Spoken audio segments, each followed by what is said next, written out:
केले की खेती प्रमुख कॉमर्शियल फसलों में गिनी जाती है, या कह लिया जाए नकदी फसलों में गिनी जाती है।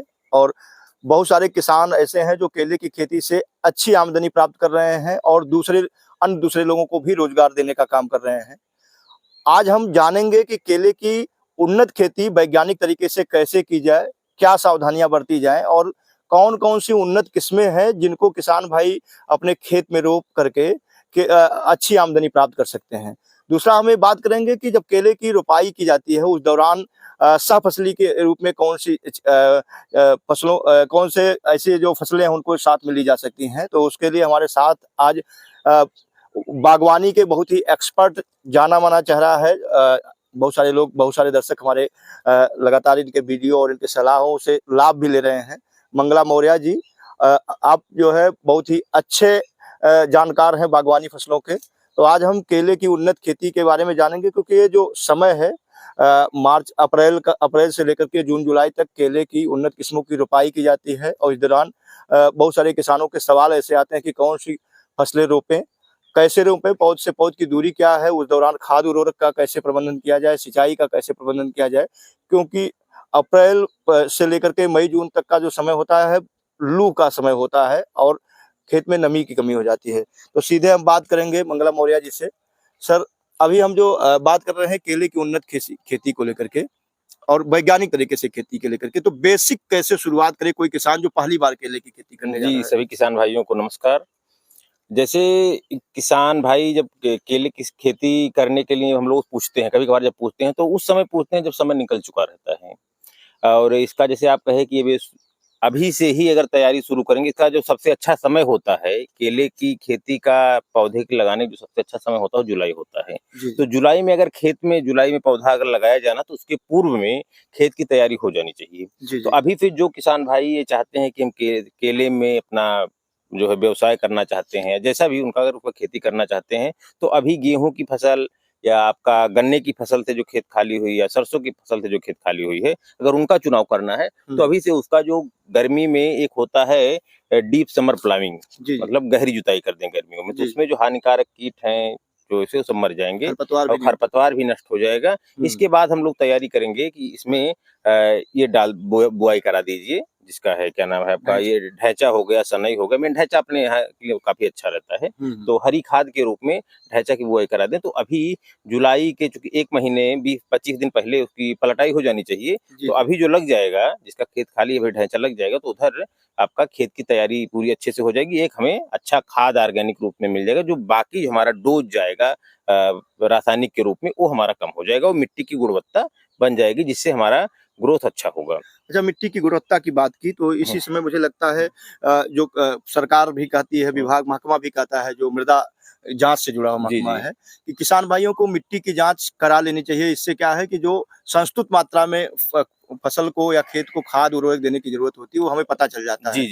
तो किसान भाई, केले की खेती के लिए कितना जरूरी है मिट्टी की जांच कराना? नहीं, देखिए, कोई भी फसल है, मिट्टी की जांच सभी के लिए जरूरी है। इससे ये पता चलता है कि कौन से तत्व की हमारे खेत में ज्यादा कमी है। तो उसका उस चीज की पूर्ति हम लोग अपना अलग से रासायनिक खाद के रूप में दे सकते हैं। क्योंकि अगर जो मान लीजिए इसमें आपका मैग्नीशियम ज्यादा इसको चाहिए, फेरस सल्फेट ज्यादा चाहिए, और यह जैसे आपका न्यूट्रिएंट लविंग प्लांट है, इसको न्यूट्रिशन हाई डोज में चाहिए। नाइट्रोजन, फास्फोरस, पोटास इसको लगभग 300 से 400 ग्राम इसका पूरे उसके 1 साल भर में चाहिए। तो इसलिए वो न्यूट्रिएंट लविंग प्लांट है, जिसका अगर कोई चीज ज्यादा कम है तो उससे हमारे चीज पता चल जाएगा क्या चीज की कमी ज्यादा है इसमें हमारी मिट्टी में, तो वो जो है हम बाहर से पूरा कर सकते हैं। तो फसल पे कोई नुकसान नहीं है, क्योंकि इसमें इनपुट भी ज्यादा लगता है, आउटपुट भी ज्यादा मिलता है। अच्छा। तो इसीलिए हम लोग को जब खेती इसका हुआ या पपीते को जब करने जा रहे हैं, तो सबसे चीज कहीं हमें रिस्क नहीं लेना है।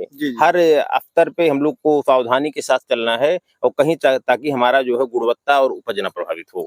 अच्छा, जो मिट्टी की जांच होती है, अगर 1 एकड़ या 1 बीघे खेत की बात की जाए मिट्टी की जांच की, तो कौन कौन से स्थानों का चयन करना चाहिए जहां से सैंपल लिया जाए, कितनी गहराई में खुदाई की जाए और उस खुदाई से निकले हुए किस भाग को हम लैब तक ले जाते हैं? जैसे उसका एक अलग तरीका काफी आप लोग भी कवर किए होंगे, मृदा विभाग वाले भी दिखाते रहते हैं, किसी विभाग वाले, कि आपके जो चारों कोने से बीच से आपका 9 इंच 6 से 9 इंच का वी आकार का एक शेप बना लेते हैं, खुरपे से वी आकार का बना लेंगे, फिर उसकी दीवारों से जैसे मान लीजिए वी आकार ऐसे बन गया तो दोनों साइड से इसको हम खुरच के निकालेंगे मिट्टी। तो पांचों जगह जब मिट्टी आ गया उसको एक जगह रख के मिला के एकदम बढ़िया मिला के रख लेंगे। फिर उसका जो है 4 भाग करके आमने सामने का हटा देंगे, फिर जो बचेगा मिला देंगे। तो एक तरीके से पूरा मिट्टी मिलाते हुए आधा किलो जो मिट्टी बचेगा एकदम बारीक करके उसको हम लोग लैब में भेजते हैं।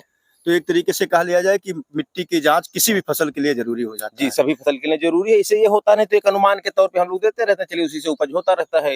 लेकिन ये चीज है कि थोड़ा सा मिट्टी जांच के उसमें भी जो विश्वसनीयता की बात है, तो जहां तक संभव हो कि विश्वविद्यालय में या फिर काफी अच्छी जगह कराएं या प्राइवेट भी कहीं अच्छा हो रहा तो कराएं, क्योंकि ज्यादा जगह आप देखते होंगे इतने भारी मात्रा में लोग इसका रिपोर्ट बना देते हैं, लेकिन हमें नहीं लगता, काफी गलत रिपोर्ट आती है। अच्छा, एक चीज और हम चाहेंगे कि थोड़ा सा उधर भी चलते हैं और एक चीज चाहेंगे कि आप ये बताएं कि जैसे मान लीजिए कि किसान भाई खेत की तैयारी कर लिए, खेत की तैयारी करने के बाद जो है उनको सबसे बड़ी जो समस्या आती है, जो उद्यान महकमे से अनुदान के ऊपर निर्भर करते हैं, उनके लिए समय से पौधों का मिल पाना एक बड़ी जटिल समस्या होती है।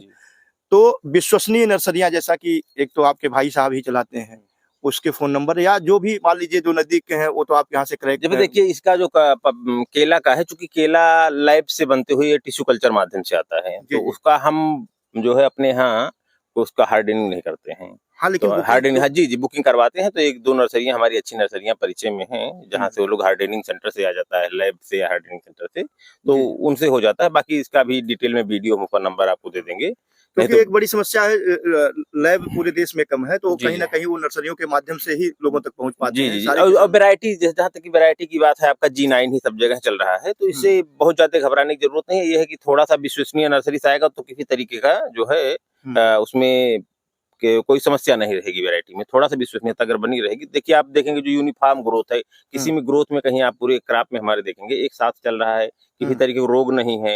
हम लोग भी प्रयास कर रहे हैं, केयर कर रहे हैं, किसी तरीके का कहीं मिस ना हो। थोड़ा मोड़ा खरपतवार भी हो जाते हैं, इनको भी समय समय पे जो है कंट्रोल करना जरूरी होता है। एक और सवाल है, जैसे मान लीजिए पौधों की उपलब्धता के बाद तो आपने बता दी कि लैब से आते हैं, टिश्यू कल्चर विधि से, या जो विश्वसनीय नर्सरियां लैब के कांटेक्ट में होती हैं वो उपलब्ध कराती हैं। तीसरा सवाल है, खेत की तैयारी कर दी आपने, मिट्टी की जांच करा दी, अब आ गया समय इसके रोपाई का। जी, खेत की तैयारी में इसका एक मेन तैयारी होता है कि 1 महीना पहले से ही हम लोग का जो प्लांट से प्लांट और रो से रो, मतलब जो है पंक्ति से पंक्ति और पौधे से पौधे की दूरी जो है पहले से निर्धारित कर लेते हैं कि हमें किस हिसाब से करना है। अगर हम इसमें थोड़ा मोड़ा कुछ क्या नाम है इंटरक्रॉपिंग करना है, मतलब फसली अगर करना है, तो उसका डिस्टेंस थोड़ा सा हम क्या करेंगे, ज्यादा रखेंगे।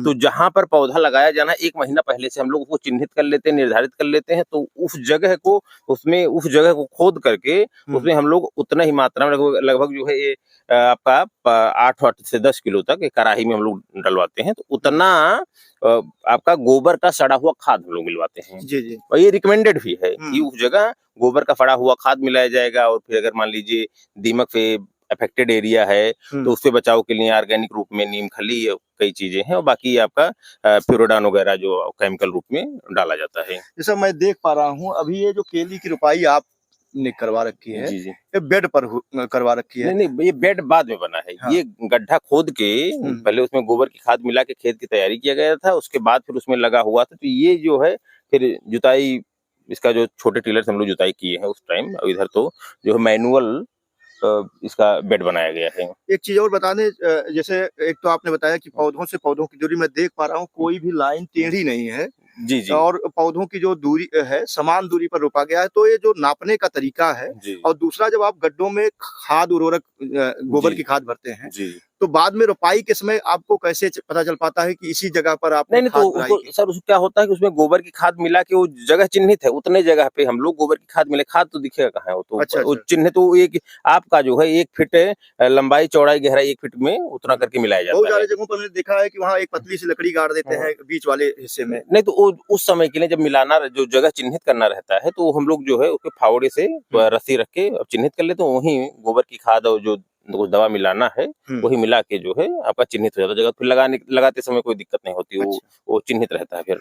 अच्छा, मान लीजिए नर्सरी से आपने पौधे मंगाए, ये जो पौधे आते हैं ये पॉली बैग में होते हैं या ट्रे वाले? ट्रे में आते हैं। तो ट्रांसपोर्टेशन के बाद रोपाई, अब तो आपने गड्ढों की जी, भराई कर दी, जी, जी। चिन्हांकन कर दिया, दूरी निर्धारित कर दिया। हुँ। अब बात आ रही है कि पौधे की रोपाई करने की। जी। तो ट्रांसपोर्टेशन करने के दौरान, पौधों को लाने के दौरान क्या सावधानी बरतें, और क्या ट्रांसपोर्ट करने के बाद कितने दिनों बाद पौधे को रोपाई करनी चाहिए खेत जैसे में? कोई भी पौधा अगर आप कहीं दूर से मंगा रहे हैं तो 2-4 दिन ज़रूर रोक लेना चाहिए। बाकी ये ट्रे में रहता है, बहुत हुँ, ज़्यादा इसकी जड़ें डैमेज नहीं होती हैं और ट्रे में बाकी वो जो कैरेट्स में होके आते हैं तो बहुत ज़्यादा कोई झटका वगैरह नहीं लगता है। हुँ, ख मेन जो है सावधानी किसी पौधे के लिए रखनी चाहिए, इसके संदर्भ में भी है क्योंकि जुलाई का महीना होता है, कभी-कभार हम लोग यहाँ देख रहे हैं कि मानसून लेट हो रहा है। हुँ, अगर मानसून लेट हो रहा है, आप सुबह ही लगवा दिए, तो वो जो है एक बार मुरझाने लगेगा। तो प्रयास करिए कि कोई भी पौधे का हम अगर ट्रांसप्लांटिंग कर रहे हैं तो शाम के समय ही किया जाए। अच्छा। जी।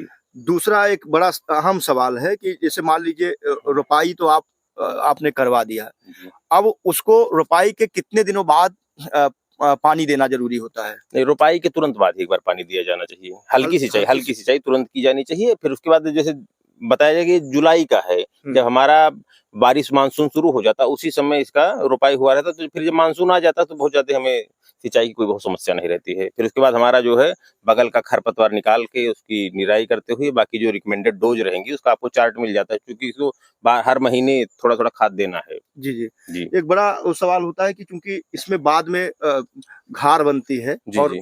जो अच्छी फसल होती है उसमें वज़न काफ़ी होता जी, है। जी, जी। तो जो ये पौधे टिश्यू कल्चर वाले आते हैं बहुत छोटे होते हैं, हुँ। और जड़ों को अंदर तक अगर नहीं जाएगा तो ये जो भार है वो पौधे नहीं सँभाल पाते हैं। जी। तो कितनी गहराई में पौधे रोपे जाते हैं और क्या सावधानी बरती जाती है कि देखिए जब मेन फलत आए जी, जी, गिरे जी। ना? अभी बताया उसको गड्ढा बना के किया जाता है, तो थोड़ा-सा बहुत ज़्यादा नीचे नहीं रोपाएगा, बाद में इसमें गड्ढे से नहीं इसका मतलब होता है, इसका मतलब है कितना आप मिट्टी उसको दे रहे हैं। तो जैसा कि इसीलिए जो आपने यार दिया है। जी, जी। इसीलिए मैं रेज़ बेड इसीलिए बनाया कि आँधियों में ये गिरे ना। जी, जी। और ये चूँकि एक बौनी किस्म में ही आती है, हुँ, ये आपका जो हमारा ये जी9। वैरायटी है जी9, ग्रैंड 9, हुँ, ये बौनी प्रजाति में आती है। इसको हम लोग जो है डेढ़ बाई डेढ़ मीटर या 1.8 गुणे 1.2 मीटर पे इसका हम रोपाई करते हैं, बाकी जी। 2 मीटर पे फिर लोग करते हैं। अच्छा, 2 मीटर क्या नहीं, ये लाइन से लाइन, हाँ, पौध से पौध? डेढ़ डेढ़ मीटर अच्छा, हम लोग लाइन से रखते लाइन हैं। 1.5 मीटर और जी, पौध से पौध?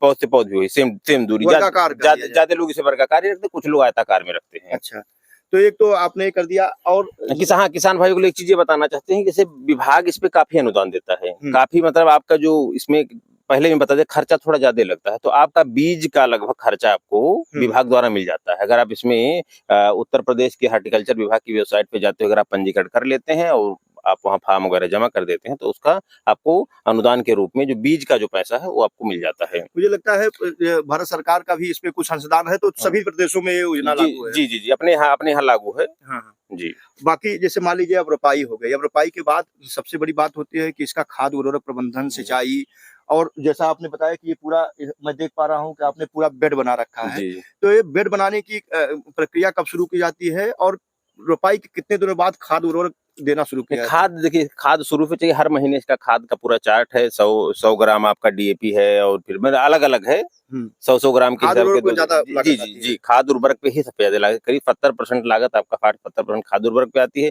20% के आसपास आपका इस पे पौधे पे आता है, बाकी आपका लेबर चार्ज हो जाता है। कितने बड़े पौधे हो जाते हैं तो ये बेड बनाने की प्रक्रिया शुरू ये होती है? आपका महत्वपूर्ण ठंडी के जस्ट बाद इसको हम लोग इस पे मिट्टी चढ़ाना शुरू कर देते हैं। इसका मतलब जनवरी, फरवरी की जी, जी, शुरू। उसके रहते उसका साफ-सफाई थोड़ा-थोड़ा मिट्टी लगाए रहते हैं, लेकिन जो बेड बनाने की बात जो हम लोग करते हैं, वो फरवरी से करते हैं। अच्छा। और इसके बाद अभी जब इसका आप अगर कैमरा पर्सन दिखा पाएँगे, नीचे देखिए पुत्तियाँ निकल रही हैं। यह भी एक इसका प्रोसेस है, इसको हटाया जाना चाहिए। इसको समय पे देखे होंगे कटा हुआ है, बाद हम लोग काटे हुए हैं, काट हुँ, के इसको ज़मीन के बराबर काट दिया जाता है। काटने के बाद अब ये फिर काटने लायक हो जा रही हैं। इसको इसलिए काट दें क्योंकि हुँ, ये न्यूट्रिशन खींचेगा। और केले की फसल का एक कांसेप्ट है केला अकेला, हुँ। मतलब केला अकेला ही होना चाहिए। जब अगर अकेला रहेगा तो सबसे बेस्ट परफॉर्मेंस देगा। जी, जी। अगर उसमें और कोई निकल गया, बगल बगल से पुत्ती शॉर्ट सकस कहते हैं, अगर वो निकल गया तो फिर आपका वो वाला ग्रोथ कम होके ये भी बढ़ने लगेगा, क्योंकि न्यूट्रिशन उतना मिलेगा। और जब इसमें फूल आ जाएगा तब उसमें से फिर हम एक पुत्ती छोड़ेंगे ग्रोथ के लिए, अगले क्रॉप के लिए। अच्छा, कुछ किसानों के फसल में मैंने देखा कि पूरी की पूरी फसल जो है वो हुँ। बर्बाद हो गई, जो मेन इसका कल्ला है, हुँ, हुँ। उसमें सड़न पैदा हो जाता है और पूरे पौध को ये खराब कर देता है। तो नहीं, कौन सी बीमारी है, फिर इसका कंट्रोल कैसे देखिए करें? जैसे इसमें शुरू से ही इसमें हम लोग इंटीग्रेटेड पेस्ट मैनेजमेंट पे चलते हैं कि हुँ, शुरू से ही उसका जो रिकमेंडेड चीजें हैं। देखिए, अगर कोई कमर्शियल क्रॉप कर रहा है वो इंटीग्रेटेड पेस्ट मैनेजमेंट पे नहीं चलेगा या हुँ, इंटीग्रेटेड डिजीज मैनेजमेंट पे नहीं चलेगा। तो अचानक से अगर कोई बीमारी अगर आ गई तो फिर वो संभल नहीं पाएगी। इसलिए हम लोग जो कहते हैं precaution is better than cure, उसी कंसेप्ट पे अगर खेती की जाएगी तो फिर समस्या नहीं है। जैसे मेन बिबिल का है, फिर इसमें भी बिल्ट लगता है, बनाना बिल्ट बहुत खतरनाक बीमारी है। तो शुरुआत से ही इसमें जो है किसी तरीके का जहां भी कहीं दिखे, पहली चीज तो यह है कि शुरुआत से ही जो हमारे रिकमेंडेड फंगिसाइड हैं, ऑर्गेनिक रूप से जो कंट्रोल मेजर्स हैं उसको अपना लेना चाहिए। फिर कहीं भी दिखे उसको तुरंत पौधे को जड़ से उखाड़ के जला दें या कहीं जमीन में जो है दबा देना चाहिए। और इसमें मतलब देखने का आपका जो समय समय पर जो चीजें देखी जानी है, उसमें कहीं अगर आप गलती किए तो फिर वो बड़ा खामियाजा भुगतना पड़ता है फार्मर्स को। तो अभी हम लोग केले के जो सब्जेक्ट कवर कर चुके हैं, एक तो खेत की तैयारी जो हमें अप्रैल से लेकर के जून तक करनी है, चाहे मिट्टी की जांच हो गई, चाहे गहरी जुताई हो गई, खरपतवार नियंत्रण हो गया, फिर पौध बुकिंग की बात हो गई, रुपाई की बात हो गई, खाद पौध बुकिंग का ये समय चल रहा है। जो भी अगर पौध बुकिंग अभी से कर देंगे तो आपका समय नहीं उसी हिसाब से तैयार करता है और समय से उपलब्धता हो जाती है। मान लीजिए बाद में कर रहे हैं तो उपलब्धता नहीं रहती है, तो फिर आपका थोड़ा और लेट होगा। और ये समय जो परफेक्ट समय पे अगर कोई चीज होता है, ये हो गया पपीता हो गया, परफेक्ट समय फरवरी है, पपीता का सबसे अच्छा समय फरवरी है, इसका सबसे अच्छा समय आपका जुलाई है। बहुत जो अगर मई जून में भी कर देंगे तो आपका वो परिणाम नहीं आएगा, जो अच्छे रिजल्ट आने हैं आपके क्रॉप के वो नहीं आ पाएंगे। अच्छा जी, तो बुकिंग अभी से लोग कर लें तो ज्यादा बेहतर रहेगा। अच्छा, मान लीजिए हमने बीमारियों का नियंत्रण कर लिया, पौधे की बढ़वार भी अच्छी हो गई, अब एक बड़ा सवाल आता है कि किसान भाई जो भी केले के खेती करने वाले किसान है, अक्सर जब उनकी मुलाकात होती है तो उनसे चर्चा करते सुने हैं कि उनकी जो घार है वो इतने किलो की हुई, इतने क्विंटल का हुआ, जैसा आप साल भर मेहनत की है उसके साथ उसी हिसाब से रहेगा। एवरेज जो है 25 से 35 किलो, 40 किलो, कुछ लोग 60-60 किलो भी लेते हैं, घार ऐसा नहीं। लेकिन जैसा केयर हुआ, जैसे देखिए जो पौधे इसमें बड़े हैं, अभी से चिन्हित कर लीजिए, आके आप जब देखेंगे तो ये जो बड़े पौधे हैं उसमें काफी अच्छे घार आएंगे। जो थोड़ा छोटे हैं उसकी घार ऑटोमेटिक, जैसे जब न्यूट्रिशन जो कम पाया हुआ है किसी वजह से, कभी जानवर कहीं डिस्टर्ब कर दिए थे पौधा, तो वो जो छोटा है तो उसमें उतना बड़ा घार नहीं होगा। अच्छा, मान लीजिए फलत आ गई, फलत के दौरान जो भार बढ़ता है पौधे का, उसको कैसे टूटने से पौधे को बचाते हैं? इसमें जो है, चूंकि पौधा ये बौनी किस्म का है, सबसे पहला चीज जो हम लोग मिट्टी चढ़ाने वाला करते हैं, एक तो पौधे की जड़ को मजबूत कर लेते हैं कि जड़ से उखड़ने का चांस ना है। उसके बाद इसको रस्सी से बांधा जाता है। अच्छा, ये पौधा एक दूसरे से बांध के इसका सहारा दिया था, अलग से देने की बहुत आवश्यकता नहीं होती। अगर किसी में लगता है कि फिर भी जरूरत है तो उसको बांध से सहारा दिया जाना चाहिए। जिस किसान ने जुलाई में रोपाई कर दी, उसकी कटाई कितने ये देखिए 8 अच्छी क्रॉप अगर होगी तो आपका 8-9 महीने में आपका फूल आ जाएगा इसमें। तो ये मान लीजिए जुलाई में अगर कर रहे हैं तो आपका वही जून में, मई लास्ट जून में इसमें फ्लावरिंग शुरू हो जाएगी। और उसका फसल कटाई आपका फिर वही उसके 3 महीने बाद सितंबर तक आपका फसल इसकी कटाई शुरू हो जाएगी। तो मार्केट की बात अगर कर ले, चूंकि कई बार ऐसा होता है कि मार्केट बहुत डाउन हो जाती है, तो किसान भाई कौन सा ऐसा पीक समय होता है जिसमें उनको ज्यादा लाभ की संभावनाएं होती हैं? देखिए केला जैसा हम लोग प्रतिदिन हम लोगों के भी इसमें किचन में आने वाली चीज हो गई है। अगर देख रहे हैं कि कभी भी अब हम लोग 50 रुपए दर्जन से नीचे नहीं पाते हैं, तो मोटा मोटी अगर देख लीजिए एक घार अगर 25 किलो एवरेज हम लेके चल रहे हैं तो 25 का अगर उतना रहता है आपका, 25 किलो जा रहा है, अगर 20 रुपए किलो हमारा चला गया तो भी 400 से 500 के आसपास एक पौधा दे देगा। जबकि एक पौधे की लागत जो मोटा मोटा कैलकुलेशन होता है 100 के आसपास आती है। अच्छा, लगभग 400 रुपए। हाँ, 400 रुपए प्रति पौधा मिल सकता है जी। उससे ज्यादा भी हो सकता है। मान लीजिए वही आपका घार की जो वजन है वो आपका 30 से 35 किलो अगर पहुंच गया तो वही आपका इसमें घार का जो आपका अगर साइज बड़ा है तो जाहिर सी बात है आपका जो टोटल अर्निंग होगी, जो शुद्ध आय आपका आएगा वो बढ़ जाएगा आपका। अच्छा, अब हम सहफसली खेती की तरफ आएंगे, लेकिन एक सवाल और छूट गया है इसका। उत्तर प्रदेश या बस्ती जिले की बात करें, यहाँ का जो एकड़ का एरिया है, 1 एकड़ में औसतन कितने पौधे की रोपाई? ये लगभग आपका 1400 पौधे आसपास आएंगे 1 एकड़ में। औसत तौर पर मार्केट में जो औसत रेट होता है पौधशाला में पौध लाने का, वो लगभग कितना होता है? अगर कमर्शियल कल्टीवेशन की बात करेंगे, इसका कभी कोई लोग कंपेयर कर लेते हैं, हमारे यहाँ नर्सरी जाके कहते हैं कि वीडियो कह दिए थे कितने मिलता है। जो अगर एक पौधा आप लेंगे तो महंगा पड़ेगा, बाकी अगर ऐसे रहेगा तो बैरी करता है समय समय के हिसाब से 18 से 20 रुपए के आसपास। अगर आप एकड़ के हिसाब से खेती करें तो 20 के आसपास आपके खेत तक पहुंच जाएगा। अच्छा, ये तो बात हो गई। अब किसान भाई जैसे जोखिम को कहा जाता है कि अगर जोखिम को कम करना है खेती में या कभी-कभी फसल पर मौसम की मार आ जाती है, जी। तो सफसली खेती अपना इंटरक्रॉप जैसे आप पिछले वीडियो हमारे यहाँ बनाए थे, हमारे यहाँ गेंदे का बहुत अच्छा रिस्पांस रहा है। इसके साथ गेंदे का जो हमारा रिस्पांस देखिए बहुत अच्छा रहा। उसमें लगभग हमारा 1 बीघे का करीब 60,000 के आसपास 1 बीघे से हमारा टोटल बिका हुआ था, जिसमें लागत अगर इसी के साथ का निकाल दे तो करीब 40,000 के आसपास हमारा जो है नेट प्रॉफिट आया था। 1 बीघे में ही इसका इंटरक्रॉपिंग कराए हुए और थे। साथ में इसी देखभाल के साथ इसी की देखभाल के साथ थोड़ा सा जरूरत नहीं, उसमें थोड़ा सा तोड़ने का गेंदे फूल पिकिंग जो फ्लावर पिकिंग का थोड़ा सा लगता है लेबर, उसमें थोड़ा ज्यादा समय लगता है। सब मिला के अगर 20,000 निकल तो करीब 40,000 का हमारा बचत हुआ था। और कौन-कौन सी फसलें ली जा सकती हैं इंटरक्रॉप के रूप में? इंटरक्रॉप में आपका फिर फूल गोभी भी हो गया, ले सकते हैं। इसके बाद आलू भी थोड़ा सा हम कराए थे। जैसे ये जहां हम लोग खड़े हैं आलू हुआ था, इसका रिस्पांस अच्छा। आलू चूंकि लेकिन डिस्टेंस आपको आपका 1.5 मीटर 2 मीटर के आसपास रखिए। अगर आप इंटरक्रॉपिंग चाह रहे हैं तो 2 मीटर के आसपास रखिए। इससे क्या होगा कि आपका पूरा लागत निकल आएगा। जी, जी। जो लागत आप लगा रहे हैं, क्योंकि मैं बार-बार कह रहा हूँ इसमें आपका लागत ज्यादा आता है, क्योंकि आप गेहूं बोएंगे, धान बोएंगे तो आपका 1 एकड़ में 1 लाख 1.5 लाख का खर्चा नहीं आएगा, लेकिन 1-1.5 लाख का खर्चा आ जाता है, एक साथ आ जाता है। तो सभी किसान नहीं उसको वहन कर सकते। तो स्टार्टिंग में मान लीजिए बीज का पौधा आपका व्यवस्था कर ले रहे हैं, थोड़ा स्टार्टिंग खेत की तैयारी कर ले रहे हैं, तो बाकी खर्चे के लिए आपका 3-4 महीने में आपको फ्लावर से या फिर आलू या फिर गोभी जो भी कर लेंगे उससे जब आपका मिल जाएगा तो बाकी का जो खर्चा है आप उसमें एडजस्ट हो जाएगा। अच्छा, अब तो हम इंटरक्रॉपिंग की बात कर चुके, इसकी खेती की बात करें, रोग बीमारियों की बात कर चुके, खेत की तैयारी की बात कर चुके। अहम सवाल रहेगा कि बड़े किसान तो लैब तक सीधे पहुंच जाते हैं, छोटे किसान जैसा कि जो अभी शुरुआती अवस्था में है वो 10 बिस्सा 5 बिस्सा के साथ खेती करना शुरू करना चाहते हैं। इसका असर अगर कोई इसका खेती करे तो बहुत 5-10 बिस्सों में कम से कम 1-1.5 बीघा में ही करे।